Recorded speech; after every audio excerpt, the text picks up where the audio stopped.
Katie Hobbs says the report is no longer necessary, but retired Judge David Duncan, hired by Hobbs to investigate lethal injections, says he plans on submitting a final report anyway.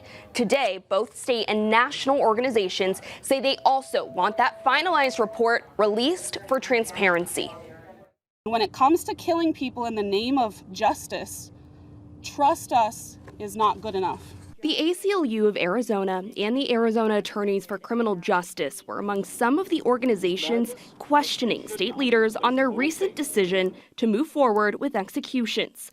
What it ultimately comes down to is that Governor Hobbs, the Department of Corrections, and Attorney General Mays are saying, trust us. That's not good enough.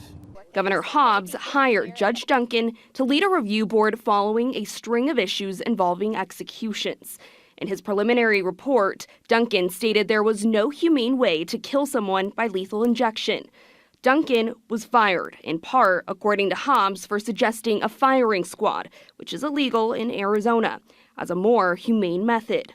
And if we're nitpicking from a draft outline, they should probably release more information like we're asking to back that up. The governor's focus on that statement is a bit of a red herring. Judge Duncan, I believe, was trying to use as an example something that is unlawful in Arizona to show just how inhumane lethal injection is. Hobbs dismissed Duncan before he issued a final report after 2 years of investigation. But both she and Mays say they are satisfied with a separate review of the execution process submitted by the Department of Corrections. All three of these agencies,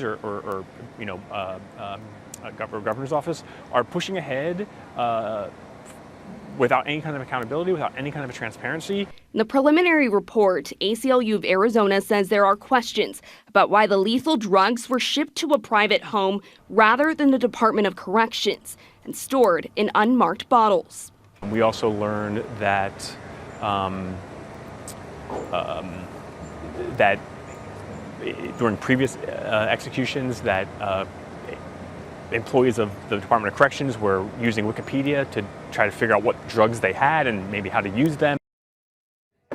Lots of concerns there, and there are 111 inmates on death row. 25 have exhausted their appeals. Convicted killer Aaron Gunches is set to be the first death row inmate executed once they resume, and it will be the first in 2 years.